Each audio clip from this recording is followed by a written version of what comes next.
2016년이 이제 시작됐습니다. 우리 새해가 항상 시작될 때마다 많은 사람들이 새해에 대한 소망이 있고 또 기대하는 것들이 있습니다. 그래서 새해가 시작되면 항상 마음이 좀 흥분되고 뭔가 설레고 또 새로운 계획들도 세우죠. 그런데 우리가 지금 이제 새로 시작돼서 살고 있는 2016년은 단순히 새해가 시작된 것뿐만이 아니라 성경에서 희년이라는 단어가 나오는데 유대인들이 50년에 한 번 지키는 희년의 해이기도 합니다. 그래서 새로운 한 해가 시작돼서 이제 1월을 우리가 중순 이제 15일 반을 지내고 있는데 지금 우리가 한 해를 살아가는 2016년이 50년에 한 번 들어오는 희년의 해입니다. 그래서 우리는 보통 사람들이 평생 희년을 딱 한 번 겪습니다. 네, 우리가 이번에 희년을 겪고 앞으로 50년 후에 또다시 희년을 겪을 일은 아마 없을 것 같습니다. 그래서 인생에 딱 한 번 찾아오는 이 희년의 그 해가 지금 주님의 재림을 사모하고 기다리고 있는 우리 또 시대 가운데서 어떠한 말씀이 있는지 우리가 좀 살펴보려고 합니다. 희년이 50년에 한 번 오는 거다 보니까 보통 말씀 가운데서 이렇게 희년에 대한 메시지가 별로 이렇게 없는 것 같습니다. 그리고 이게 레위기에 나오는 말씀이다 보니까 언급되지 않은 경우들도 또 있습니다. 근데 올 한 해 우리가 지금 희년을 살고 있기 때문에 이 희년을 살고 있는 우리에게 주시는 이 희년 안에 담겨져 있는 하나님의 메시지를 우리가 함께 살펴보려고 합니다. 먼저 희년을 이해하기 위해서는 희년을 얘기하기 전에 안식일과 안식년에 대해서 먼저 얘기한 다음에 그 다음에 희년을 이해해야 희년에 대한 그 메시지를 온전히 좀 우리가 알 수 있습니다. 먼저 이제 안식일을 보면 우리가 아는 것처럼 하나님께서 천지 창조를 6일 동안에 하셨고 7일째 되는 날에 안식하며 쉬셨습니다. 그것이 안식일의 이제 기본이 되는 것이죠. 그리고 이제 이스라엘 백성들이 출애굽한 다음에 하나님께서 광야 시내산에서 이스라엘 백성들에게 10계명을 주셨습니다. 그 10계명의 가운데 하나가 바로 안식일을 지키는 것입니다. 10계명이 8가지가 하지 말라에 대한 내용입니다. 그러니까 부정적인 것이죠. 이 두 가지만 무엇을 하라라고 말씀하시는 긍정적인 내용입니다. 첫 번째 계명이 나 외에 다른 신을 두지 말라는 것이죠. 두 번째 우상을 만들지 말라, 하지 말라라는 것이죠. 또 세 번째 내 이름을 여호와의 이름을 망령되이 부르지 말라. 그리고 네 번째가 안식일을 거룩히 지키라. 첫 계명부터 네 번째 계명은 하나님과 우리 사이의 관계에 대한 것입니다. 그런데 세 번째가 다 하지 말라, 하지 말라, 하지 말라입니다. 마지막 네 번째가 안식일을 지키라라는 것입니다. 이제 다섯 번째가 이제 내 부모를 공경하라. 다섯 번째부터 10번째까지는 하나님과의 관계 안에서 온전케 된 다음에 이제 좌우를 돌아보며 우리의 형제자매 공동체에서 주님과의 온전한 관계를 통해서 이제 베풀고 나아가는 것이죠. 그래서 네 번째 계명이 바로 안식일을 지키라라는 것입니다. 출애굽한 이스라엘 백성들 하나님께서 구원해 낸 다음에 계명을 주시고 안식일을 지키라고 말씀하시는 거죠. 왜냐하면 애굽에 있을 때는 죄의 종이 되어져서 죄의 종으로 또 이 사단의 권세 아래서 고통받고 있었습니다. 그래서 누구를 섬길 수 있는 상황과 형편이 되지 못하죠. 그래서 그들을 하나님께서 애굽에서 구원해낸 다음에 그 다음에 이제 하나님의 말씀 따라 계명을 지킬 것을 말씀하고 있는 것입니다. 이와 같이 안식일은 하나님께서 이스라엘 백성을 구원해내자마자 지키라고 명령하신 것을 우리가 알 수 있습니다. 출애굽기 16장 23절에 보면은 이렇게 하나님 말씀하십니다. 내일은 휴식이니 여호와께 거룩한 안식일이라. 이렇게 이제 한글 성경에서 말하고 있는데 ESV에서는 이렇게 말합니다. Tomorrow is a day of solemn rest. 내일은 엄숙한 휴식의 날이다. 왜냐하면 a holy Sabbath to the Lord. 여기서 to는 in order to입니다. 그러니까 여호와를 위한 거룩한 안식일이기 때문이다 라고 말하는 것이죠.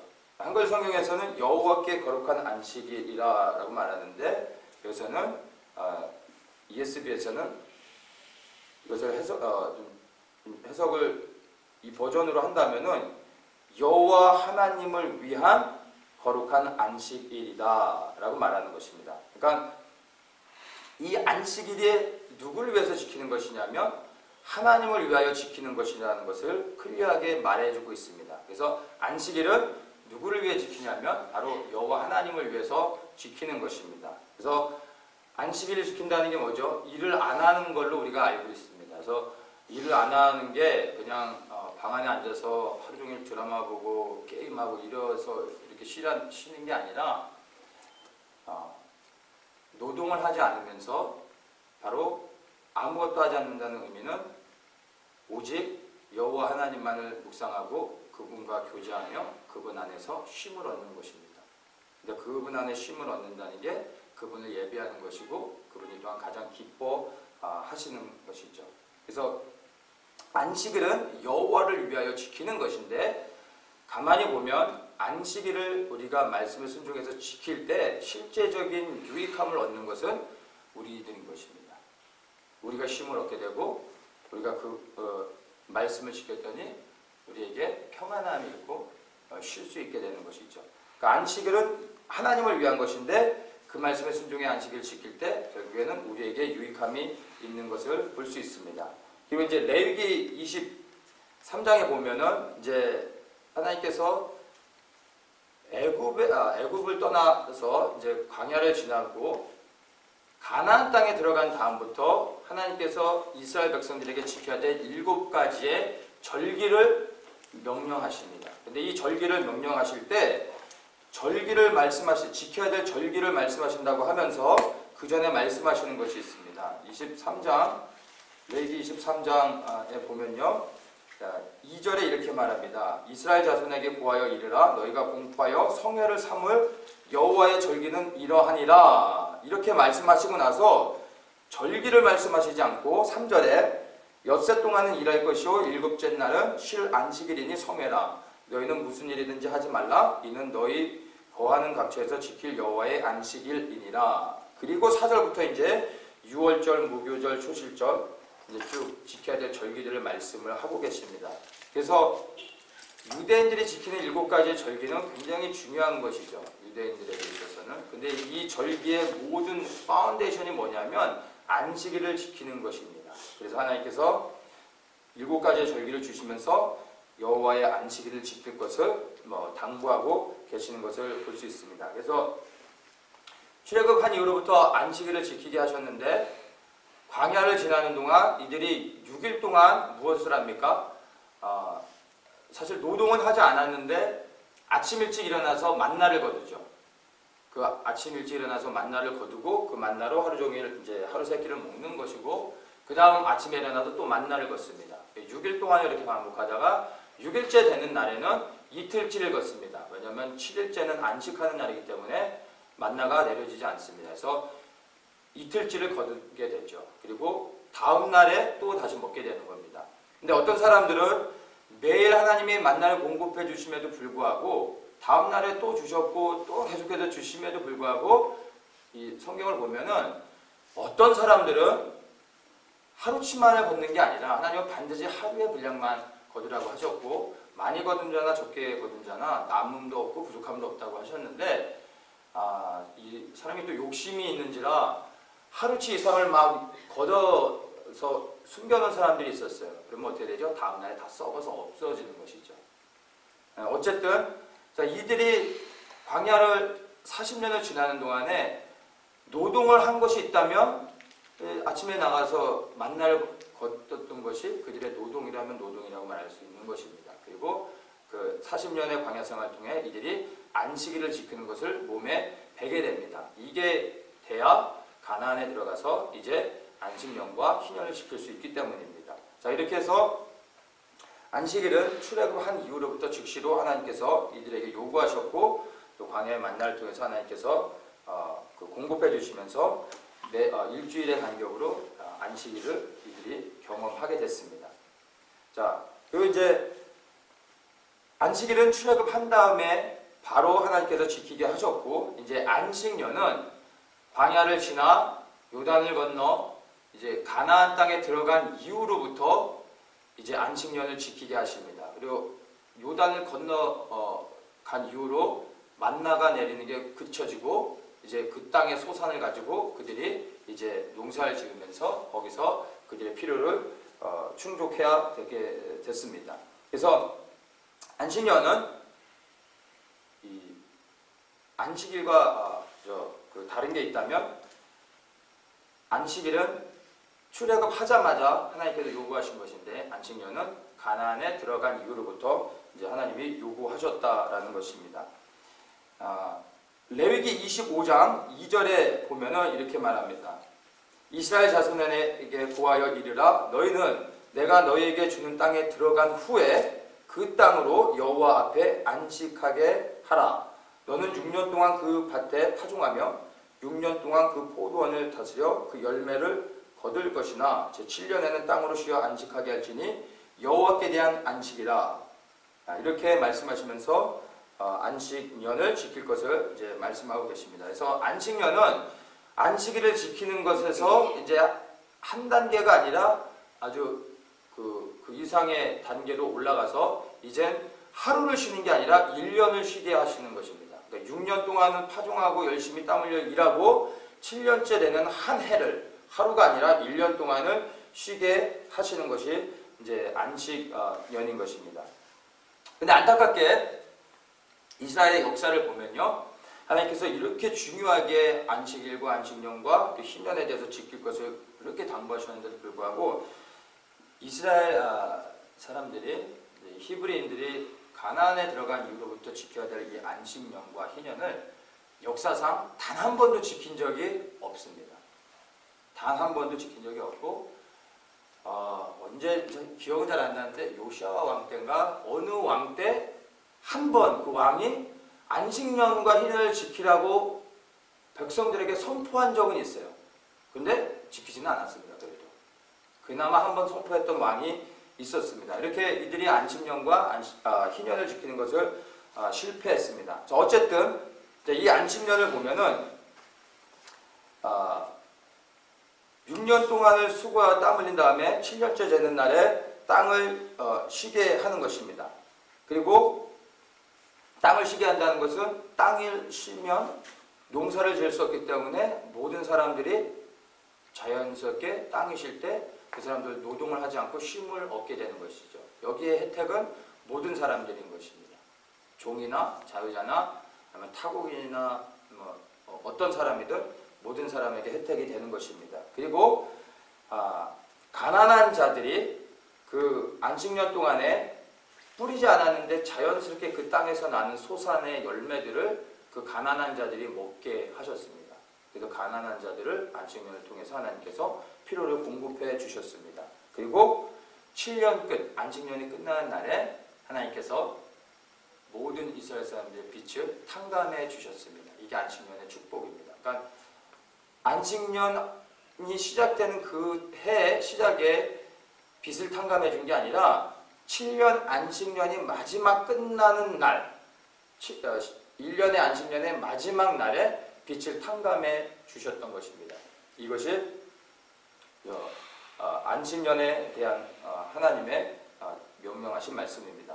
자, 이 안식년을 순종했을 때와 순종하지 않았을 때 이들이 받을 축복과 저주에 대해서 하나님께서 이제 말씀하십니다. 25장에서 안식년과 희년에 대해서 자세히 말씀하시고 나서 26장에 대해서 이 순종했을 때 일어나는 일들과 불순종했을 때 일어나는 것을 말씀하십니다. 이것을 말씀하신다는 것은 안식년을 지키는 것이 얼마나 중요한 건지를 보여주는 것입니다. 26장에 보면은 이제 이들이 하나님의 말씀을 순종해서 안식년을 지켰을 때 받을 축복들입니다. 뭐라고 얘기하냐면은 땅은 그 산물을 내고 밭의 수목은 열매를 맺을지라. 수고하고 땀 흘릴 때 그들이 이제 추수를 할 수 있다라는 것이죠. 그리고 5절에 보면 너희가 음식을 배불리 먹고 너희 땅에 안전히 거하리라. 단순히 땅의 소산만이 아니라 그 땅에서 하나님의 보호 아래 안전하게 거할 수 있다라고 말씀하십니다. 그리고 6절에 보면 그 땅에 칼이 너희 땅에 두루 행하지 아니할 것이며 전쟁이 없다라는 거죠. 그리고 7절에 너희가 대적을 쫓으리니 그들이 너희 앞에서 칼에 엎드러질 것이라. 8절에 너희 다섯이 백을 쫓고 너희 백이 만을 쫓으리니 너희 대적들이 너희 앞에서 칼에 엎드러질 것이며. 그러니까 이거는 뭐 그 안식년을 지켰을 때 보너스로 오는 축복들이 엄청난 것이죠. 자, 이렇게 안식년을 지켰을 때 받을 축복들을 말씀해 주시고, 그 다음에 만약 이들이 하나님의 말씀에 불순종했을 때, 안식년을 지키는 것을 실패했을 때 받을 저주에 대해서 하나님이 이제 말씀하십니다. 14절부터 쭉 말씀하시는데 뭐라 그러시냐면요, 16절에 너희에게 놀라운 재앙을 내려 폐병과 열병으로 눈이 어둡고 생명이 쇠약하게 할 것이요 너희의 파종은 헛되고 너희의 대적이 그것을 먹을 것이다. 그리고 너희가 너희 대적에게 패할 것이다. 17절에 너희는 쫓는 자가 없어도 도망할 것이다. 뭐 이렇게 쭉쭉 말씀하시면서 땅은 그 산물을 내지 아니하고 땅의 나무는 그 열매를 맺지 아니하리라. 이게 막 저주를 쭉 하십니다. 그러다가 이제 쭉 내려가서 보면은요, 이제 무서운 말씀하십니다. 31절에 내가 너희 성읍으로 황폐케 하고 너희 성소들로 황량케 할 것이요 너희의 향기로운 향을 흠양치 아니하고 그 땅을 황무케 하리니. 이제 그 땅이 황폐하게 되는 것, 멸망을 받는 것에 대해서 말씀하십니다. 그러면서 33절에 내가 너희를 열방 중에 흩을 것이요 내가 칼을 빼어 너희를 따르게 하리니 너희의 땅이 황무하며 너희의 성읍이 황폐하리라.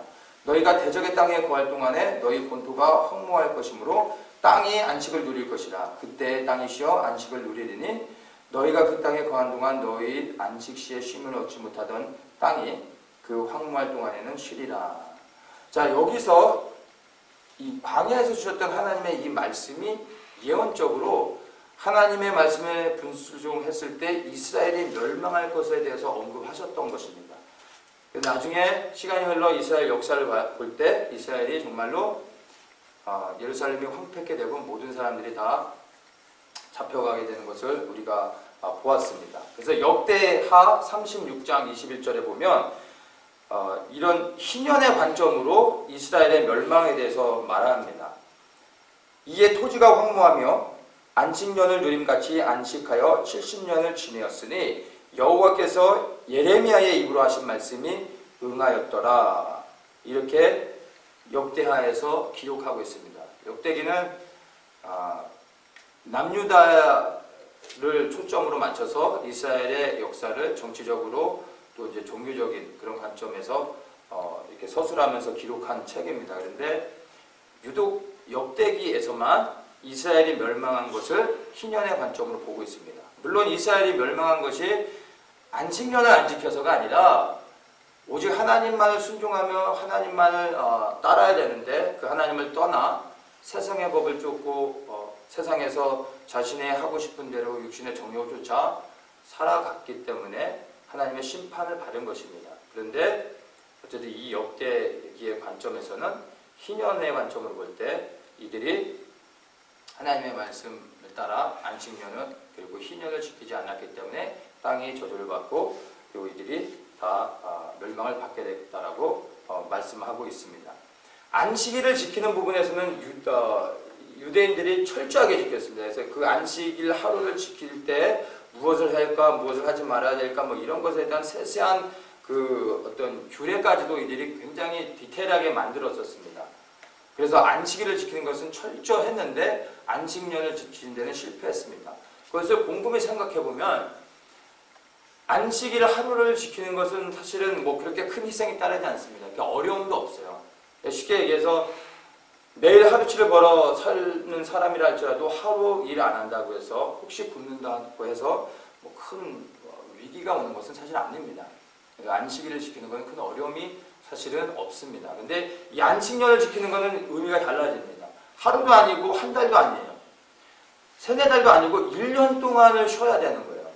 1년 동안 쉴 때 이거 하나님이 공급해 주신다고 했는데 이게 좀 또 믿기가 약간은 좀 불편해지는 거죠. 하나님은 이 레위기 25장에서 뭐라고 말씀하시냐면 6년째 추수를 거둘 때 너희가 안식년을 지키면 3년치 수확을 내가 하게 해줄 것이다 라고 약속해 주십니다. 왜냐하면 7년째 쉬죠. 그래서 그 3년치의 첫 번째 그 수확으로 먹고 8년째 이제 파종을 합니다. 근데 파종은 할 수 있는데 수확은 못해요. 그래서 두 번째 해 먹는 거고, 그 다음에 세 번째 해 9년째 되는 거죠.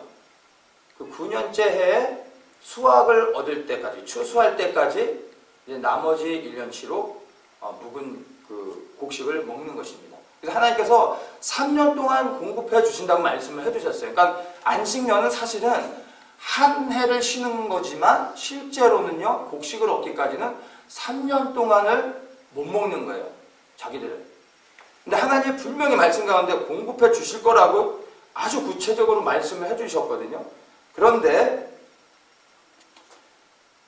사람이 또 믿음이 부족한지라 혹시 말씀에 순종했는데 이들이 3년치가 아니라 1년치도 못 얻으면 어떨까 할까 하는 이 불안한 마음에 사람들이 순종하지 못했던 거예요. 그래서 단 한 번도 이스라엘이 안식년조차, 희년은 둘째치고요, 안식년조차 제대로 지켜본 적이 없는 것이었습니다. 그렇게 해서 어쨌든 예루살렘이 멸망했다는 것을 성경이 말해주고 있습니다.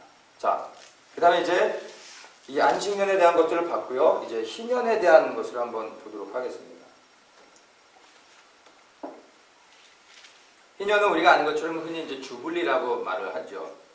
히브리어로는 요벨이라는 단어인데요.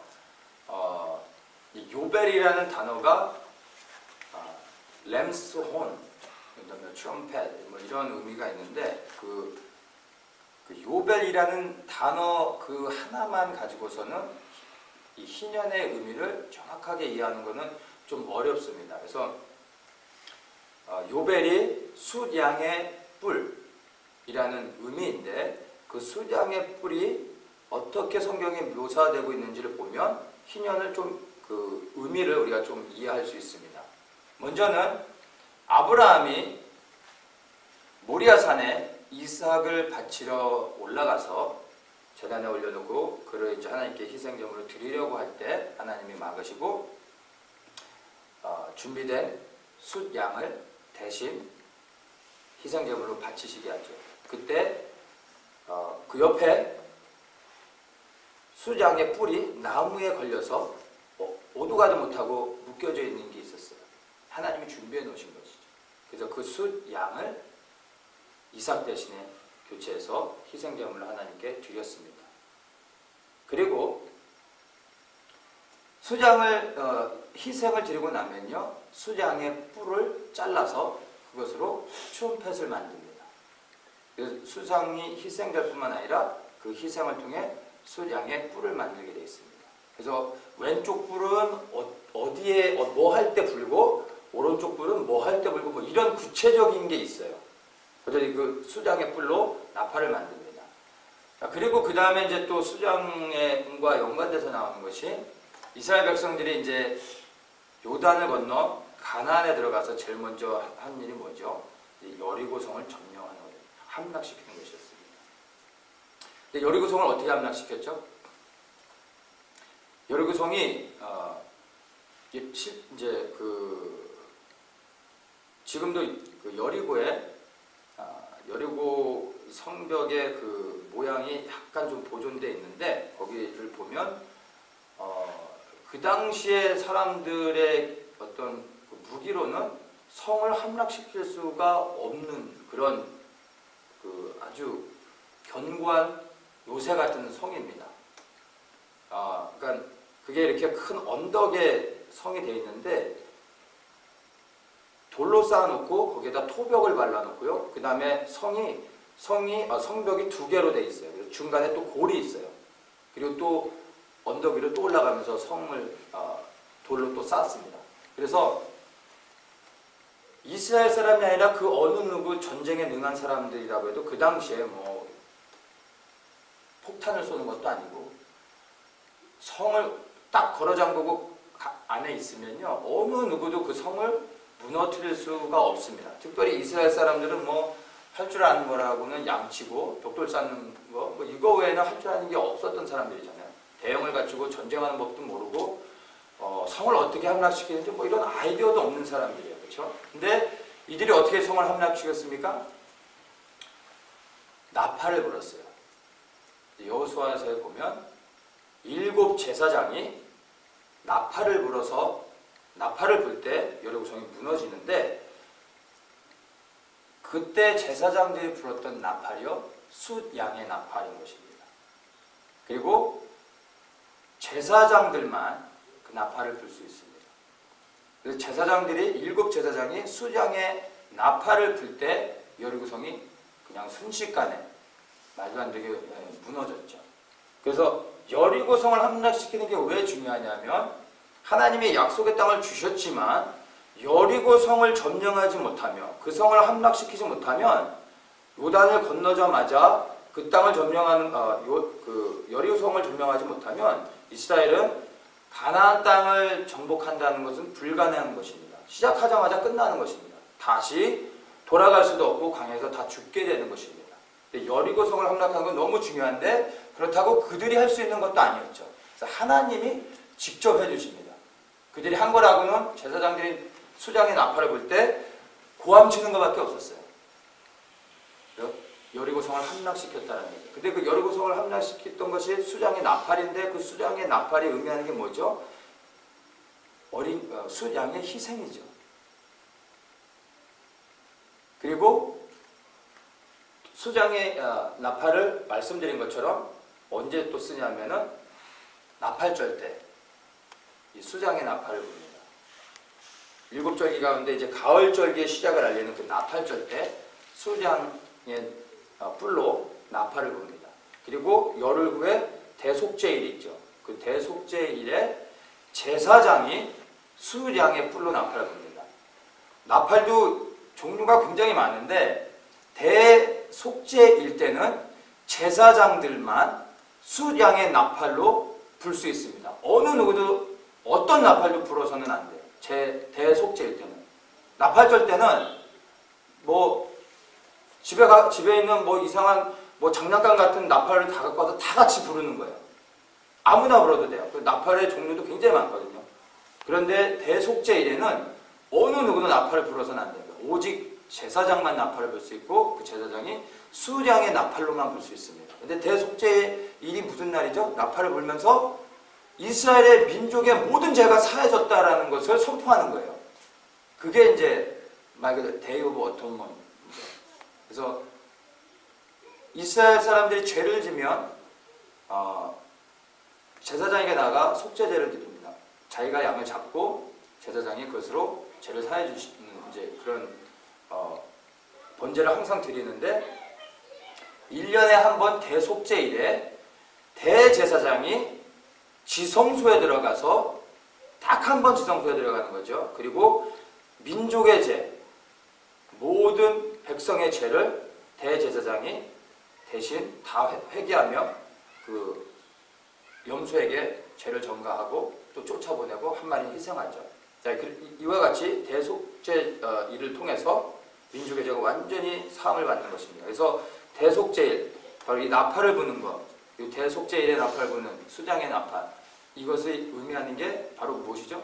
예수 그리스도의 희생을 얘기하는 것이죠. 우리의 어린 양 되신 예수 그리스도께서 우리를 위해 희생하셨고요. 모리아산에서. 그리고 여리고성을 무너뜨리시는 분도 그분의 희생을 통해 우리가 가나안 땅에 들어갈 수 있었고요. 우리가 대속죄를 통해서 완전한 죄사함을 받을 수 있게 된 것도 그리스도 때문이라는 것입니다. 이것이 이제 수장의 뿔에 담겨져 있는 의미입니다. 근데 이 희년이란 말은 복될 희자를 써서 희년이라고 했는데 이 말은 원래 없는 단어인데 만들어진 단어입니다. 이거는 우리가 만든 게 아니라 중국 말이죠. 중국 사람이 만든 단어입니다. 그러니까 주빌이라는 희년이란 단어가 요벨이라는 단어를 갖고 있는 민족이 없죠. 없을 수밖에 없죠. 이스라엘 외에는. 그래서 이 단어를 번역할 때 고민을 하다가 선택한 게 이 희년입니다. 아시아에 이제 복음이 처음 들어와서 이제 선교사님들이 이제 중국에 먼저 들어와서 복음을 전했는데 그 초창기 중국 선교사로 들어갔던 그 선교사님들이 엘리트 중에 엘리트들만 중국의 선교사로 들어가졌어요. 그러니까 그분들의 수준이 어느 정도냐면 뭐 다는 아니지만 대부분의 선교사님들이 헬라어와 히브리어에 능통하신 분들이었어요. 자유자재로 읽을 수 있는 아주 뭐 엘리트 중에 엘리트들만 중국 선교사로 갈 수 있었어요. 그 정도로 선별해서 중국에 보내셨습니다. 그래서 이분들이 이제 중국에 들어가서 뭐 워낙에 엘리트니까 중국말도 그 어려운 중국말도 빨리 배우는 거죠. 그리고 이제 이들이 성경을 번역하는데 희년이라는 단어를 번역할 때 고민을 하다가 이분들이 복될 희자를 쓴 것입니다. 우리는 이제 복될 희자 하면 그냥 복된 해구나 라고 이해할 수 있어요. 또 맞는 얘기인데 중국 사람들에게 이 희자를 얘기할 때 중국 사람들은 이 희자를 보면 중국 사람들이 받아들이는 그 민족의 정서가 있잖아요. 이 희자를 어떤 의미로 받아들이냐면 중국 사람들은 만사형통으로 받아들입니다. 이 희자를. 그러니까 뭐 만사형통이 우리가 아는 것처럼 내가 하고 싶은 대로 내가 생각하는 대로 내가 말하는 대로 내가 원하는 대로 다 되는 게 만사형통이잖아요. 이 만사형통인 거예요. 이 희년이라는 의미가. 근데 이게 아주 해석을 잘 된 거죠. 이 희년은 정말로 만사형통하는 것입니다. 그러니까 예수 믿고서 이 땅에서 그냥 만사형통하자는 게 아니라 뭐 그 나쁜 거는 아니지만 여기서의 만사형통은 이 희년은 그리스도 안에서 만사형통하게 될 거라는 것입니다. 내가 원하는 대로 내 육신에 원하는 대로 만사형통한다는 게 아니라 예수 그리스도 안에서 만사형통하게 될 것이라는 의미를 담고 있는 것입니다. 그래서 이 희년의 그 단어의 의미를 아주 잘 번역한 것이라고 우리가 볼 수가 있습니다. 작년 2015년도에 PNP를 첫 시작하면서 유대인에게 주신 일곱 절기와 그 절기의 의미들 그리고 가을 절기를 살아가는 우리들에게 요구되는 것들을 말씀을 좀 나눴었는데요. 이 희년이 절기의 메시지하고도 연결이 되는 것을 우리가 볼 수 있습니다. 봄절기는 예수님께서 이미 초림하셨을 때 다 성취된 것을 우리가 알고 이제 가을 절기를 우리가 살아가고 있는 중입니다. 아까도 좀 전에 나눴지만 이제 가을 절기의 시작이 나팔절부터 되는 것이죠. 나팔을 불므로 가을 절기가 이제 시작이 되는데 가을 절기가 시작되고 난 후에 나팔이 불어진 다음에 열흘이 지나면 대속죄일이죠. 근데 이 대속죄일에 불려지는 나팔을 통해서 희년이 시작되는 것입니다. 그래서 희년이 정확하게 언제부터 시작됐냐면 2015년 9월 23일 날이 대속죄일이었습니다. 그래서 작년 9월 23일부터 해가지고 올해 대속죄일까지가 정확하게 희년의 기간입니다. 근데 지금 그게 이제 9월 말이나 10월 초인데 정확한 날짜는 아직 안 나온 것 같아요. 이게 유대인 랍비들이 계산하는 방식이 있는데 매년 조금씩 틀립니다. 그래서 이제 그들이 계산이 돼서 이게 이제 날짜가 잡히면 이제 알게 되는 것이죠. 그래서 지금 이 희년의 메시지가 가을절기와 이제 연관이 되는데 희년의 관점으로 본다면 이 가을절기가 나팔절은 바로 나팔절, 대속죄일, 그 다음에 장막절로 연결되어지는데 이 나팔절이 우리가 살고 있는 것이 지금 은혜의 해고 이 은혜의 해가 끝나고 나면 이제 나팔이 불려지고 나면 나팔절이 불려질 때 은혜의 해가 끝나가고 있다는 것을 알리는 거고요. 10일 후에 불려지는 나팔, 대속죄일에 불려지는 나팔을 통해서 이제 영원한 희년, 안식으로 들어간다라는 것을 우리가 이 가을절기를 통해서 희년의 관점으로 우리가 볼 수 있습니다. 그래서 가을 이제 절기가 시작되는 나팔이 불려지면 이제 나팔절, 대속제일, 장막절로 가는구나라고도 볼 수 있지만 희년의 관점으로 보면은 이제 정말 그리스도 안에서 영원히 안식하는 50년에 한 번 들어오는 희년이 아니라 영원한 희년을 누리게 되는구나라는 것을 카운트할 수 있게 된다는 것입니다. 자, 희년에 실행해야 되는 세 가지의 법이 지켜야 될 규칙이 있었습니다. 그것에 대해서 보면요, 레위기 25장에서 이제 말씀하고 있습니다.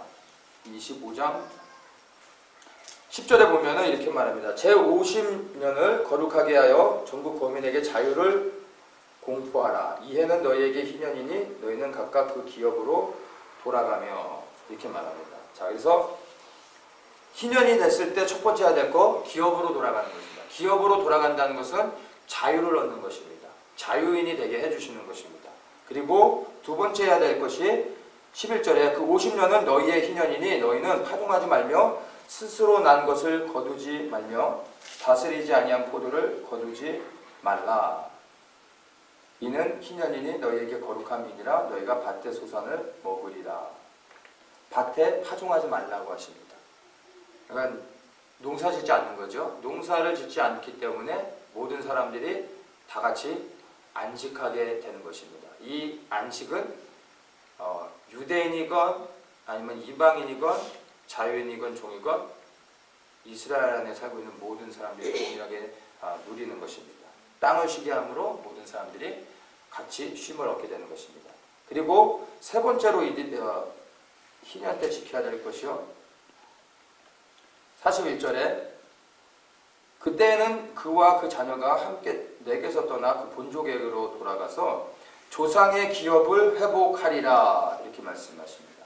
세 번째 그들이 지켜야 될 것이 조상의 기업을 회복하는 것입니다. 그러니까 자유를 주는 목적이 원래 하나님께서 주셨던 땅으로 돌아가서 그 기업의 땅을 회복하는 것입니다.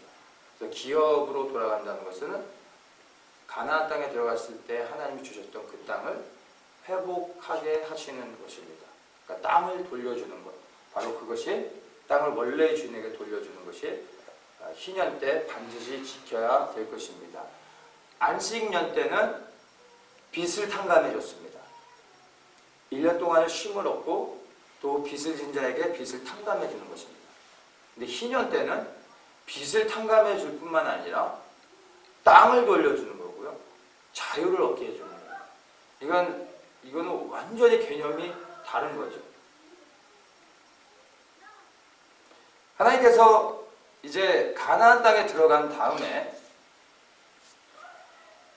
땅을 분배해 주시는데 어느 지파가 요단을 건너고 어느 지파는 요단을 건너지 않고 어느 지파가 올라가고 내려가고 바닷가에 가고, 이 모든 것을 하나님이 다 정해 주셨습니다.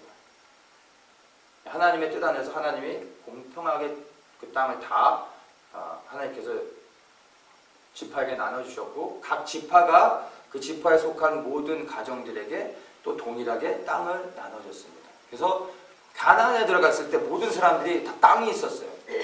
부동산이 있었습니다. 그리고 땅이 있으니까 어떻게 당연히 집이 있게 됩니다.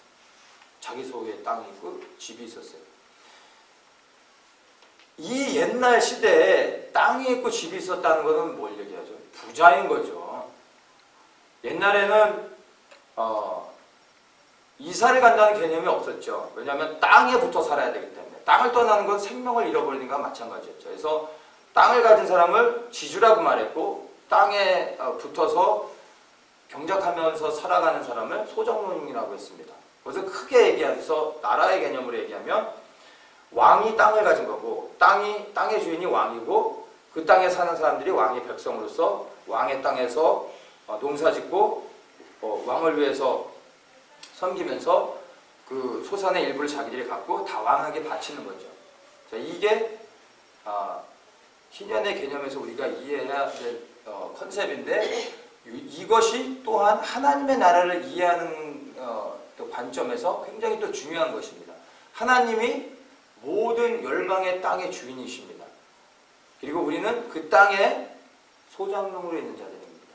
하나님이 이스라엘 백성들에게 땅을 다 주셨어요. 다 나눠주셨어요. 너희들 것이다 라고 말씀해 주셨는데 또 뭐라고 말씀하셨냐면 너희들이 땅을 사고 팔 수 있는데 그 기한을 50년으로 정한다. 제한한다 라고 말씀하십니다. 왜냐하면 말씀하시기를 이 땅은 나의 것이다 라고 말씀하십니다. 주셨는데 그 근본은 하나님의 땅이기 때문에 너희가 영영히 팔 수 없다라고 말씀하십니다. 왜냐하면 이 땅은 다 나의 것이기 때문에. 그래서 원래는 땅을 사고 팔지만 50년이 되면은 다시 이 희년을 통해서 원래 주인에게 돌아가게 하셨던 겁니다.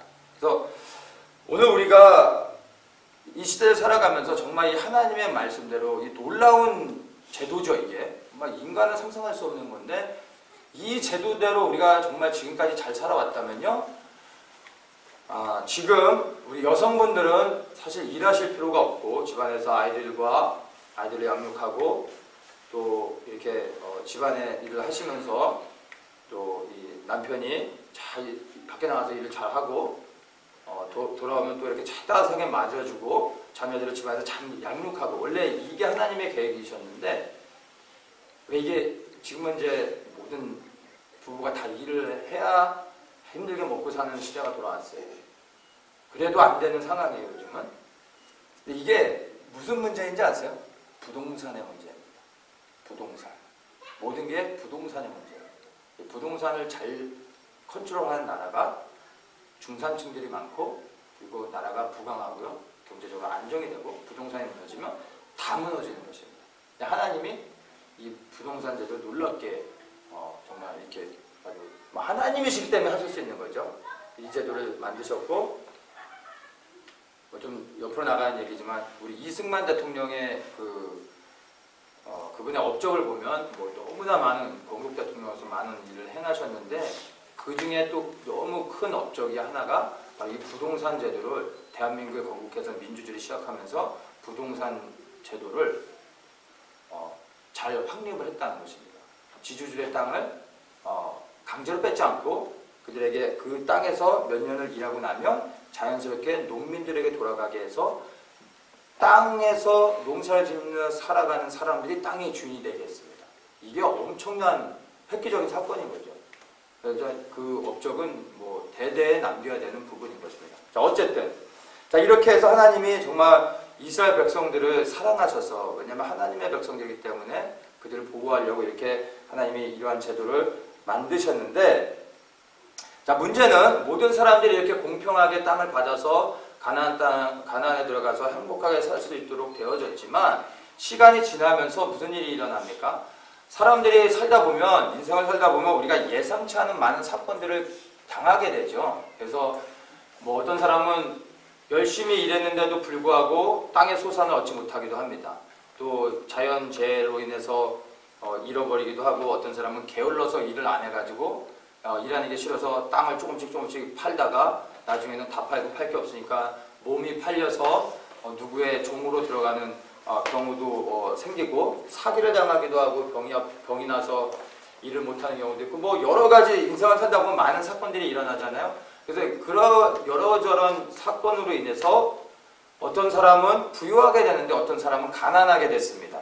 자, 그렇게 해서 급기야는 땅을 팔 뿐만 아니라 자유인의 신분인데도 불구하고 동족의 종으로 팔려가서 노예와 같이 종으로서 살아가는 사람들의 상황이 생기게 된 거예요. 근데 하나님께서 이 계명을 언제 주셨냐면은 가나안 땅에 들어가기 이전에 벌써 희년의 제도를 주셨잖아요. 그것을 우리가 보면 하나님께서 모든 사람을 자유롭게 했음에도 불구하고 가나안 땅에 들어가서 실제로 살아갈 때는 모든 사람들이 그렇게 자유롭게 살아가지 못하고 누군가의 종이 돼서 억압받게 된다는 것을 아셨다라는 것이죠. 그리고 그 하나님의 백성들을 보호하고 그들에게 자유를 주기 위해서 이 희년의 제도를 하나님께서 선포하시고 반드시 지키게 하셨다는 것입니다. 그래서 이게 희년의 제도를 우리가 잘 이해하면요, 이 희년의 제도 안에 하나님이 우리를 향한 그 사랑을 우리가 정말로 그냥 그 전율을 느끼면서 깨달아 알 수 있는 것입니다. 하나님의 그 사랑이 너무나 큰 것이죠. 자, 그래서 우리가 가만히 한번 생각해 보면요, 자, 희년이 50년에 한 번 돌아오는데 희년이 끝나고 이제 다시 1년부터 카운트돼서 49년이 돌아갑니다. 자, 그때 희년을 기다리는 사람은 누구일까요? 종인 거예요. 누군가의 노예가 된 사람, 누군가에게 땅을 빼앗긴 사람, 땅을 탈 수밖에 없었던 사람. 그 사람들, 바로 종이 된 사람들, 어려운 가운데 살아가는 사람들이 희년을 소망하며 기다릴 수밖에 없는 것입니다. 우리가 희년을 그냥 얘기하면 다 막 와 너무 좋은 거고 모든 사람들이 기뻐할 것 같죠. 근데 희년을 기뻐하지 않는 사람들이 있었어요. 누구일까요?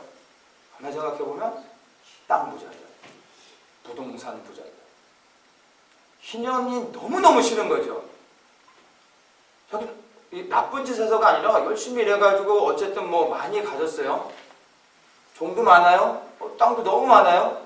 근데 희년이 가까울수록 이제는 어떻게 해요? 다 돌려줘야 되는 거예요. 너무 억울한 거죠. 너무 억울한 거죠. 여러분들 희년이 기다려지십니까? 아니면은 막 땀나고 긴장되십니까? 희년이 기다려주시는 여러분들 되시길 예수님의 이름으로 축원합니다.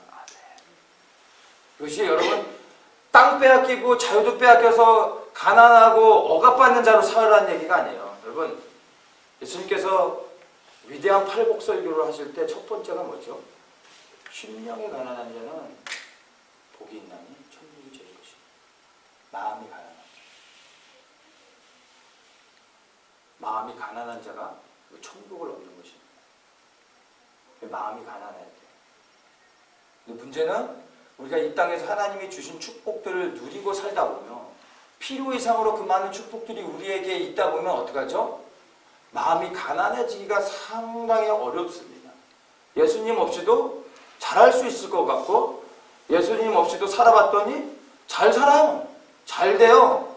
그러니까 계속해서 그대로 살아가는 거죠. 그러니까 마음이 가난해질 수 있겠습니까? 그래서 예수님께서 그러한 사람들에게 하신 말씀이 뭐예요? 부자가 천국에 들어가는 것보다 약대가 바르기로 들어가는 게 더 쉽다라고 말씀하신 것입니다. 심령이 가난하신 분들 되시길 예수님으로 축복합니다. 우리에게 하나님이 주신 것들 여러분 누리십시오. 그러나 여러분 우리의 마음은 늘 그리스도로 인하여 갈급하고 가난한 가운데서 그리스도의 희년을 소망하는 여러분들 되시기를 정말 간절히 원합니다.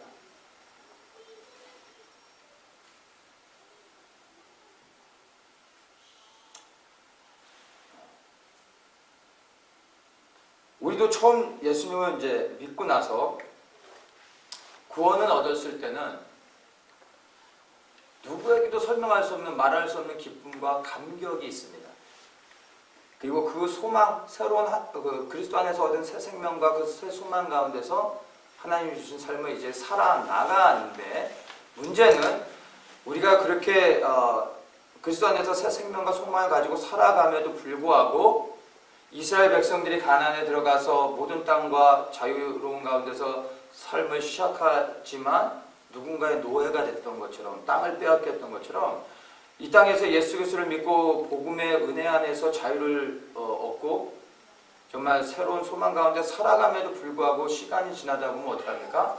예수님을 사랑하고 주님을 우리의 구주로 그리고 그분을 왕으로 그분을 위해 충성을 다짐하고 그렇게 살아가기로 결단했음에도 불구하고 살다 보니까 알게 모르게 우리가 하나님 앞에서 죄를 짓고 그 죄로 인하여 하나님을 피하고 숨을 수밖에 없는 상황 가운데 가고 여러 가지 문제들로 인하여서 우리가 결국에 다시 또 죄의 종으로 떨어지고 낙심되고 실패하는 것이 우리의 삶의 모습인 것을 또한 우리가 발견하게 됩니다.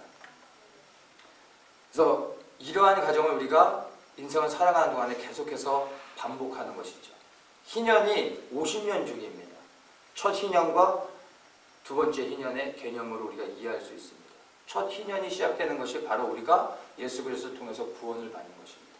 희년을 경험하게 되는 것이죠. 그리고 그 이제 49년의 그 기간이 우리가 이 땅에서 예수 그리스도를 믿고 난 후에 하나님의 백성으로서 살아가는 기간이라고 우리가 이해할 수 있습니다. 근데 그 기간 동안에 우리가 얻기도 하고 잃기도 하고 또 기쁘기도 하고 슬프기도 하면서 우리가 그 49년의 삶을 그 기간을 지나가는 것입니다. 그러다가 시간이 점점 가까이 올 때 우리가 무엇을 소망합니까? 이제 온전한 희년, 다시 우리를 새롭게 하시는 그 희년을 소망하며 살아가게 된다라는 것이죠. 그래서 이 땅에서의 희년은요, 한시적입니다. 희년을 소망하며 살아가지만, 희년이 왔지만, 자유인이 됐지만, 땅을 회복해서 기업을 회복해서 돌아갔지만 다시 시작해야 됩니다. 근데 다시 희년이 지나고 나서 새롭게 1년으로부터 시작해서 49년을 지나갈 때 무슨 일이 일어나죠? 또다시 반복되는 거예요. 누군가는 또다시 누구의 종이 되고 또 땅을 빼앗기는, 이것이 끊임없이 50년에 한번 반복된다는 거예요. 이것이 언제 끝납니까? 이 땅에서 지키는 희년은요, 한시적인 것입니다. 제한된 것입니다. 근데 이제 예수 그리스도께서 다시 오실 때 우리는 이 희년의 사이클을 다시는 반복하지 않는 것입니다. 그리스도 안에서 영원히 안식하며 희년을 보내게 된다는 것입니다. 그것을 우리가 믿는 자들이 소망하게 되는 것이죠.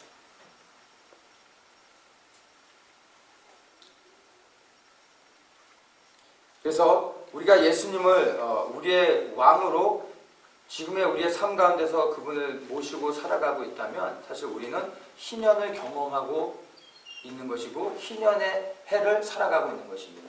특별히 2016년도가 희년의 해지만 이것이 그냥 그 유대인의 칼렌더 안에서 그냥 희년이라고 해서 우리가 희년을 누리는 것이 아니라 정말 예수 그리스도를 나의 구주로 모시고 그분의 말씀에 순종해서 매일의 삶 속에 살아간다면 이 희년은 영원히 끝나지 않는 거예요. 사실 1년 후에 사라지는 희년이 아니라 매일의 삶 속에서 희년을 경험할 수 있다는 것입니다. 그래서 내일의 그 새로운 날이 우리에게 희년의 시작이 될 수도 있는데요, 희년의 마지막 날이 될 수도 있다라는 것입니다. 이것은 완전히 우리의 선택인 것입니다.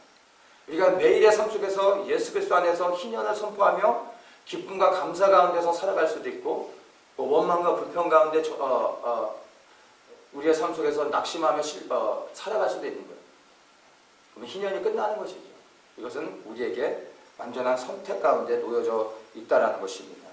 이제 구약을 통해서 희년의 메시지가 어떤 의미를 담고 있는지를 보았습니다. 근데 이 희년이요, 구약의 메시지에서만 끝나지 않습니다. 왜냐하면 이 희년은 말씀드린 것처럼 예수 그리스도를 예표하는 것입니다. 그래서 이 구약에서 언급했던 이 하나님이 이스라엘 백성들에 주셨던 이 희년은요, 이제 신약에 와서 예수님이 희년을 완성하는 것을 우리가 볼 수 있습니다. 누가복음을 한번 보겠습니다. 누가복음은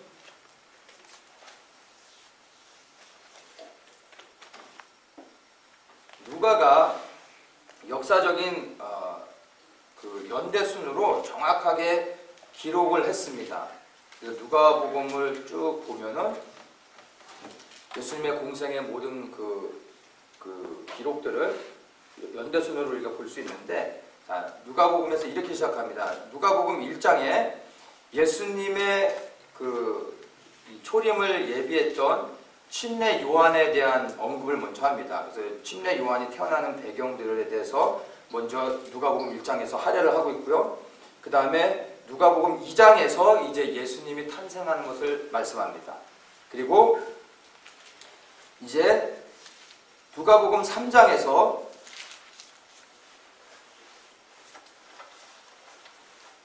예수님께서 침례 요한을 통해서 침례를 받는 일을 우리가 보게 됩니다. 침례 요한의 사역이 예수 그리스도의 길을 예비한 것이죠. 그래서 그가 회개를 선포하며 침례를 주는 일을 했습니다. 그것이 침례 요한의 사역이라고도 말을 하는데, 정말 중요한 침례 요한의 사역이 뭐냐 하면은 예수님에게 침례를 주는 것이었습니다. 예수님이 침례 요한을 통해서 침례를 받은 다음에 성령의 충만함을 받고 비로소 사역을 시작하게 되는 것입니다. 이게 누가복음 3장에서 나온 내용이고요. 자, 누가복음 3장에서 이렇게 침례를 받고 예수님이 사역을 이제 본격적으로 시작하시면서 4장에 가서 이제 40일 금식하시고 사단의 시험을 통과하신 다음에 이제 예수님께서 4장 14절에 보면 예수께서 성령의 권능으로 갈릴리에 돌아가시니 그 소문이 사방에 퍼졌고 친히 그 여러 회당에서 가르치시며 무사람에게 칭송을 받으시더라. 이제 예수님께서 사장에서 비로소 사람들에게 복음을 가르치시면서 사역을 시작하십니다. 그러면서 16절에 보면 이렇게 말합니다. 예수께서 그 자라신 곳 나사렛에 이르사 안식일에 자기 규례대로 회당에 들어가사 성경을 읽으려고 서심해 선지자 이사야의 글을 드리거늘 책을 펴서 이렇게 기록한 데를 찾으시니 곧 주의 성령이 내게 임하셨으니 이는 가난한 자에게 복음을 전하게 하시려고 내게 기름을 부으시고 나를 보내사 포로된 자에게 자유를 눈먼 자에게 다시 보게 함을 전파하며 눌린 자를 자유케 하고 주의 은혜의 해를 전파하게 하려 하심이라 하였더라. 자, 이 말씀이 뭐냐면 이사야서 61장에 나와 있는 말씀을 펴서 읽으신 것입니다. 그래서 이 이사야 말씀을 읽으신 다음에 뭐라고 말씀했냐면 20절에 책을 덮어 그 맡은 자에게 주시고 앉으시니 회당에 있는 자들이 다 주목하여 보더라. 이사야 말씀을 딱 읽고 딱 덮으셨어요. 그리고 있으니까 모든 사람들이 이제 조용히 예수님을 주목하고 보는 것입니다. 그때 예수님이 하시는 말씀이요. 21절에 이에 예수께서 저희에게 말씀하시되 이 글이 오늘날 너희 귀에 응하였느니라. 아멘. 이 말씀이 무엇을 의미하는지 아십니까? 이사야의 말씀이요. 다시 한번 보겠습니다. 가난한 자에게, 포로된 자에게, 눈먼 자에게 눌린 자를 자유케 하고 주의 은혜를 전파하려 합니다. 근데 이 말씀을 이제 다 이 말씀이 응하였느니라, 이 말씀이 성취되었느니라, 이 말씀이 이루어졌느니라 이렇게 말씀하시는 거예요. 누가 희년을 기다립니까? 가난한 자들, 눈먼 자들, 억압 가운데 고통당하는 자들, 이러한 자들이 희년을 기다리고 있는 거죠. 이 은혜의 해를 선포하러 예수님이 오셨다는 것입니다. 내가 이제 희년을 이루었다라고 예수님이 선포하시는 것입니다. 그러니까 희년은 은혜의 해인 것입니다. 그래서 예수님이 오신 이후로부터 은혜의 해가 시작되어졌고 지금 우리가 그 은혜의 해를 살고 있는 것입니다. 아까 좀 전에 제가 말씀을 나눴지만 나팔이 불려지는 그 나팔절이 무엇을 상징하냐면 은혜의 해가 이제 끝나간다라는 것을 상징하고 있는 거예요. 그래서 나팔절의 의미가 이 경고의 사인이라는 것도 포함이 되어 있죠. 그래서 희년의 관점으로 나팔이 불려지면 은혜의 해가 이제 곧 끝난다. 언제요? 열흘이면 끝나는 거예요. 대속죄일부터 희년이 시작되는 것이죠. 그리고 이제 5일 후에 장막절에 들어가는 거예요. 그러면 거기가 바로 이제 심판이고 완전히 믿는 자와 믿지 않는 자들이 나눠져서 이제는 천국과 지옥으로 구분되어져서 영원히 분리가 되는 것입니다. 그래서 예수님께서 이 말씀을 다른 말씀이 아니라 이 말씀을 공생애를 시작하시면서 예수님이 사역을 본격적으로 시작하시면서 하신 말씀이 이것이었던 것이에요. 큰 영화들 만들면 제작 발표하잖아요. 예수님도 사역을 시작하기 전에 뭔가 이제 스피치를 먼저 하시는 거예요. 근데 이 말씀을 선포한 거예요. 이게 예수님이 오신 목적인 것입니다. 희년의 해를 선포하는 거예요. 아멘이십니까? 예수님이 오셔서 희년을 온전히 이루셨습니다. 예수님이 오셨을 때 구약의 율법이 폐기된 게 아니라 예수님께서 구약의 율법을 완성하셨다고 말씀하셨어요. 똑같이 예수님이 오심으로 인하여 희년이 완성되어지는 것입니다. 더 이상 우리가 50년에 한 번 희년을 기다리고 또 지나서 49년을 고통스럽게 살아가는 것이 아니라 예수 그리스도 때문에 이제 우리가 매일의 삶 속에서 희년을 선포하고 희년의 복을 누릴 수 있다라는 것입니다. 그래서 사도 바울도 고린도후서 6장 2절에 보면 이렇게 선포합니다. 보라, 지금은 은혜 받을 만한 때요, 보라, 구원의 날이로다, 이렇게 선포하는 것입니다. 그래서 예수 그리스도를 믿는 모든 사람들은요, 희년의 해를 선포할 수가 있어요. 특별히 올해가 희년의 해이기 때문이 아니라 올해 이제 희년이 끝나더라도요, 우리의 매일의 삶 속에 희년을 선포할 수가 있는 것입니다. 그리고 희년의 복을 누릴 수 있어요. 그래서 선포하고 누리고 그것들 나눠줄 수 있는 것입니다. 그것이 우리에게 주신 하나님의 축복입니다. 그래서 제도적으로 50년에 한 번 묶이는 희년이 아니라 이것을 브레이크트루 하고서 매일의 삶 속에서 정말 이 하나님이 허락해 주신 이 엄청난 희년의 축복을 우리가 누려야 된다는 것입니다. 이제 여러분들 삶에서 이 희년의 의미를 이해했다면, 여러분 예수 그리스도의 복음 안에 있다면 여러분 희년을 선포하십시오. 여러분의 삶 속에서 희년을 선포하는데 무엇보다 먼저 여러분의 영혼에게 여러분 희년을 선포하십시오. 여러분의 영혼이 들을 수 있도록 희년을 선포하십시오. 그리고 여러분의 가정에, 여러분의 자녀들에게 여러분 희년을 선포하시고, 여러분의 삶의 모든 관계 안에서, 영역 안에서 여러분 희년을 선포하십시오. 재정의 영역, 관계의 영역, 사업의 영역, 사역의 영역, 어떤 영역이든 여러분 희년을 선포하시고 그 희년을 누리십시오. 그 희년을 선포할 때 그 희년의 축복을 누릴 수 있는 권세가 있고요. 그것이 또한 우리에게 하나님의 은혜 가운데 주어지는 것입니다. 그런데 저는 여러분들이 정말로 이 희년의 메시지를 이해하고 나서 그 희년의 축복들을 정말로 누리기를 원합니다. 근데 더욱더 중요한 게 뭐냐면요, 이 희년의 축복을 누리기 전에, 이 희년의 축복을 선포하며 이것을 주장하기 이전에 여러분 이 희년이 누구에게 합당하고 어떤 사람들을 대상으로 하는지를 우리가 분명히 이해해야 된다는 것입니다. 이 희년은 히브리 민족에게만 하나님께서 그 대상으로 주신 것입니다. 희년이 선포될 때 모든 종으로 얽매였던 히브리인들은 자유를 얻고 자기의 땅으로 돌아갑니다. 그 기업을 회복하는 거예요. 땅도 회복하게 됩니다. 땅도 그 히브리인들에게 돌려줘야 됐습니다. 그런데 이게 히브리인들에게만 제한적으로 허용됐다는 것입니다. 타국인들, 그들은 계속해서 유대인의 종이었으면 그냥 히브리인의 종으로 남는 거예요. 이 희년에 자유를 얻고 땅을 회복할 수 있는 사람들은 하나님의 백성들, 유대인들에게만 적용됐다는 것입니다. 오늘날 우리가 우리의 삶의 영역에서 정말 여러분들이 희년을 선포하기 원하신다면 희년을 선포하기 이전에 우리가 진지하게 생각해 봐야 되는 것입니다. 나는 하나님의 백성인가? 하나님의 백성이 무엇입니까? 나는 정말 하나님의 말씀에 순종하며 그분을 나의 왕으로, 그리고 내가 그분의 종으로, 백성으로 그분을 섬기며 그분을 사랑하며 그분의 말씀에 순종하며 살아가고 있는가를 먼저 생각해야 된다는 것입니다. 이것이 안 되어져 있다면 희년을 선포한들 그것이 무슨 상관이 있겠습니까?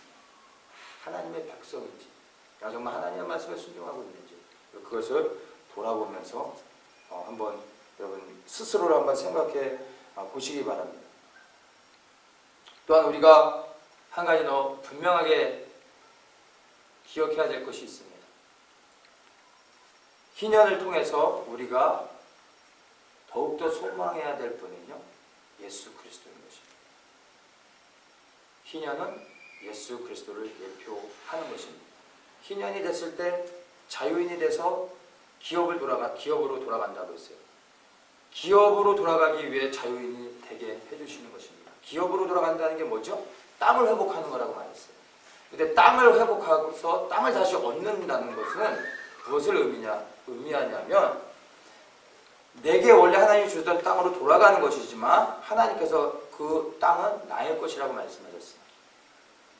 모든 이스라엘 백성들에게 땅을 나눠줬지만 너희들이 그 땅을 제한적으로 50년에 한해서 팔 수 있다. 왜냐하면 이 땅은 나의 것이기 때문에 그 50년에 돌려주라고 말씀하셨습니다. 그래서 자유를 얻어서 나의 기업으로 다시 돌아간다는 것은 땅을 회복하는 것인데, 땅을 회복한다는 것은, 나의 땅으로 돌아간다는 것은요, 그 땅 주인이신 하나님께로 돌아가는 것입니다. 바로 예수 그리스도께 우리가 자유를 얻어서 그리스도께 속하게 된다는 얘기죠. 그리스도께 돌아간다는 얘기인 것입니다. 그래서 희년의 그 의미는요, 부동산을 갖는다는 의미가 아니고요, 내 손에 뭔가 캐시를 잡는 게 아니고요, 예수 그리스도께로 돌아가 그분 안에 거하게 된다는 것을 이 희년이 우리에게 보여주고 있는 것입니다. 희년의 주인 대신 예수 그리스도로 돌아가서 여러분 그분 안에서 영원한 안식을 누리실 수 있는 여러분들 되시기를 축복합니다.